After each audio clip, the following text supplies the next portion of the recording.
ผมเคยมีความคิดอยู่เหมือนกันนะครับว่าถ้าเกิดปาเต็กฟิลิปอะควานอตเนี่ยจากเดิมที่มันเคยเป็นทรงสี่เหลี่ยมๆมันกลายเป็นวงกลมขึ้นมาหน้าตามันจะเป็นแบบไหนนะครับภาพในจินตนาการเนี่ยมันออกมาเป็นนาฬิกาเรียบร้อยแล้วนะครับนี่คือนาฬิกาจากแบรนด์คาร์เลมอนครับรุ่นคลาสสิกฟิลโดยที่หน้าตาเนี่ยได้กลิ่นอายของพวกปาเต็กอะควานอตแต่ว่าก็มีความแตกต่างจนรู้สึกว่าไม่ได้เป็นการโฮมเมดมาหรือว่าเอาดีไซน์มาเยอะมากเกินไปนะแต่ว่าถ้าเกิดใครอยากจะได้ฟีลลิ่งแบบคล้ายๆกันน่ะเรือนนี้เป็นคำตอบที่ดีมากๆเลยนะครับซึ่งก่อนที่ไปดูนาฬิกานะเดี๋ยวเรามาดูกล่องกันก่อนนะครับว่าซื้อมาแล้วได้อะไรบ้างนะกล่องจะมาเป็นกล่องดำๆแบบนี้นะครับกล่องกระดาษนะเปิดมาด้านในนะครับก็จะมีพวกคู่มือใบรับประกันอยู่ตรงนี้นะครับแล้วก็ตัวกล่องด้านในอีกทีนึงเนี่ยก็จะเป็นกล่องที่เป็นหนังเทียมนะครับเปิดฝามาก็ประมาณนี้มีโลโก้ด้านบนง่ายๆแบบนี้นะครับซึ่งเจ้าตัวแบรนด์คาร์เลมอนเนี่ยหลายๆคนดูจากชื่อแล้วอาจจะเดาไม่ถูกนะครับว่ามันเป็นแบรนด์จากประเทศอะไรนะแต่ถ้าเกิดเห็นด้านล่างเนี่ยจะเห็นแล้วนะครับว่าเขียนว่า Japan Made ชัดเจนดังนั้นแบรนด์เนี่ยเป็นไมโครแบรนด์ที่มาจากญี่ปุ่นนะครับแต่ว่าชื่อคาร์เลมอนเนี่ยก็เป็นชื่อของเจ้าของเขาซึ่งก็เป็นเจ้าของเป็นชาวต่างชาตินะครับไม่ใช่เป็นคนญี่ปุ่นนะแต่ว่าเบสเขาเนี่ยพำนักที่ญี่ปุ่นนั่นเองนะครับก็เลยออกมาเป็นแบรนด์ที่ชื่อดูอินเตอร์มากๆนะครับแต่ว่าทั้งหมดทั้งมวลเนี่ยก็ผลิตในญี่ปุ่นทั้งหมดเลยนะครับโดยจริงๆแล้วเนี่ยแบรนด์คาร์เลมอนเนี่ยก่อนหน้านี้นะก่อนที่จะมีรุ่นตัวนี้ที่เป็นรุ่นล่าสุดอะนาฬิกาเขาอะจะหน้าตาเป็นสไตล์คล้ายๆกับโฮมเมดนิดนึงนะครับคือจะมีการนำเอานาฬิการุ่นดังๆที่แบบหลายๆคนเห็นหน้าตาแล้วแบบรู้เลยว่าเป็นแบรนด์ไหนนะครับเอามาปรับนู่นปรับนี่นิดหน่อยคือเรียกว่ายังเปลี่ยนแปลงไม่ได้มากนะครับแล้วก็หน้าตาเนี่ยยังดูคล้ายนาฬิกาสวิสลักชัวรี่หลายๆรุ่นอยู่แต่ว่าพอเป็นรุ่นล่าสุดรุ่นนี้นะครับเขาก็เหมือนมีการปรับเปลี่ยนให้มันดูมีความแบบยูนิคออกมาแล้วก็ไม่ได้แบบเป็นการนำเอาโครงเคสที่เราคุ้นเคยกันอะเอามาทำแล้วนะครับเรียกว่าดีไซน์กันใหม่ประมาณหนึ่งนะครับแต่ว่าก็ได้กลิ่นอายนาฬิกาลักชัวรี่ไฮเอนด์ของฝั่งสวิสอยู่บ้างเล็กน้อยเหมือนกันนะอย่างเรือนนี้อย่างที่ผมบอกไปนะว่ามันคืออะควานอตเวอร์ชันทรงกลมนะครั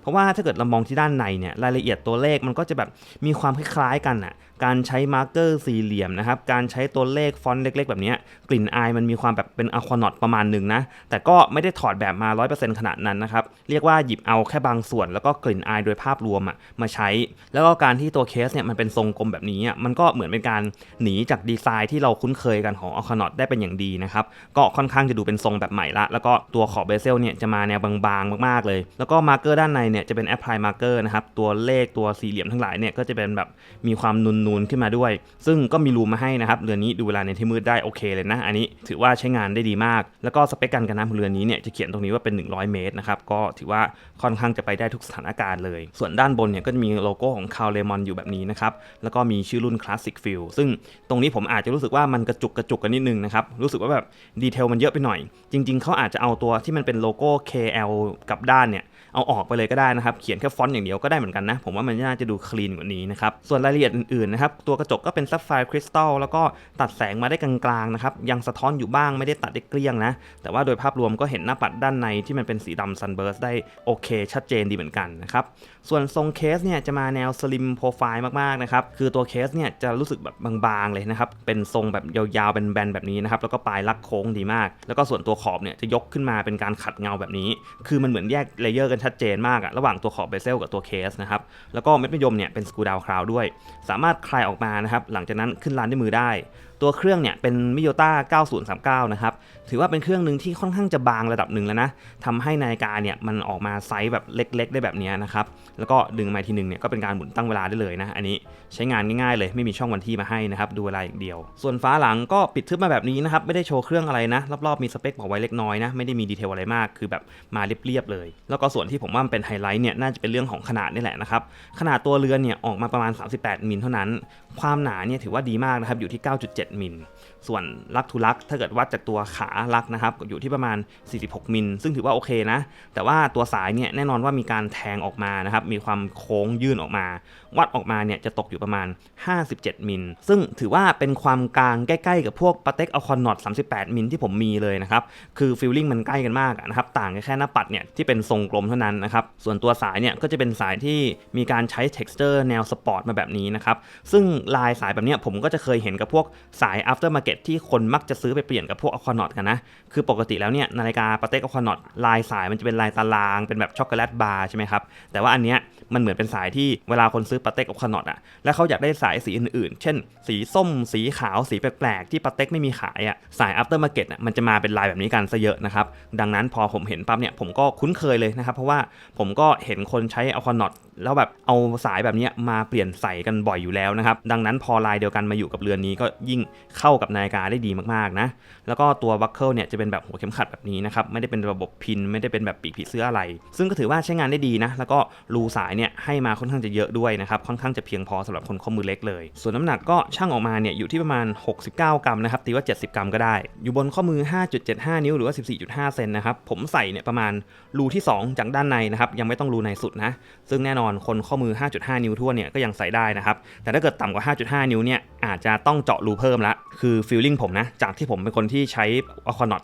38 มิลมาก่อนนะครับฟีลลิ่งมันคล้ายกันมากเลยนะคือถ้าเกิดผมแบบหลับตานะครับไม่ได้มองนะครับลองสัมผัสฟีลลิ่งว่าความบางๆแบบนี้นะครับสายยางแบบนี้อยู่บนข้อมือมันคือกลิ่นอายเดียวกับ Aquanaut 38 มิลเป๊ะๆเลยนะครับแต่ว่าด้วยความที่พอมันเป็นหน้าปัดวงกลมผมว่ามันก็ดูเด่นออกมาแล้วก็ไม่ได้ทำให้คนรู้สึกว่าเฮ้ยมันเหมือนกับการเอาหน้าตาของ Aquanaut มาโคลนเต็มๆคือมองไกลๆฟีลลิ่งมันเหมือนจะใช่นะแต่ว่าพอมามองใกล้ๆปั๊บทรงกลมมันก็ดูแตกต่างกันเยอะอยู่นะครับใครที่ชอบฟีลลิ่งแบบสปอร์ตดูลักชัวรี่หน่อยอะไรแบบนี้เรือนนี้จะให้ได้แบบเต็มเปี่ยมเลยนะครับส่วนสิ่ง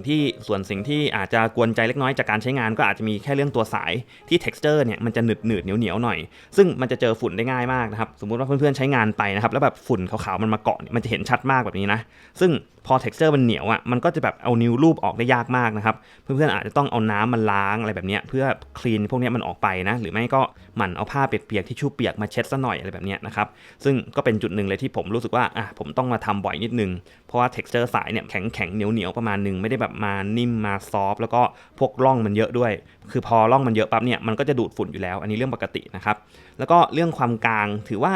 กลางนิดหน่อยนะแต่ว่าก็เป็นกลางระดับเดียวกับพวก Aquanaut นะคือแบบมันมีความตีโค้งออกมาดังนั้นข้อมือ 5.75 นิ้วของผมเนี่ยยังไม่ได้เต็มข้อพอดีมากนะครับแนะนำว่าถ้าเกิดจะให้แบบพอดีใส่สวยมากๆเนี่ย 6.25 หรือว่า 6.5 นิ้วเป็นต้นไปจะใส่แล้วแบบฟิตติ้งพอดีกว่าเยอะนะครับก็จะแบบไม่ได้มีการเห็นสายมันยื่นเกินข้อมืออะไรเท่าไหร่ละน่าจะลงตัวกว่านี้พอสมควรเลยโดยภาพรวมถือว่าเป็นหนึ่งในนาฬิกาไมโครแบรนด์ที่ทำได้ดีกว่าที่คิดไว้นะคือตอนแรกดูจากเว็บผมก็ไม่ได้คาดหวังมากเพราะว่าเป็นแบรนด์น้องใหม่ที่ผมก็ยังไม่เคยซื้อนะครับแต่อันเนี้ยพอได้ลองใช้ปั๊บก็โอเครู้สึกได้นะได้กลิ่นไอ Aquanaut แบบไม่เขินมากด้วยคือมองไกลๆในคนทักผิดได้ง่ายๆเหมือนกันแต่ว่าพอลองให้ดูใกล้ๆพอเล่าดีเทลไปเขาก็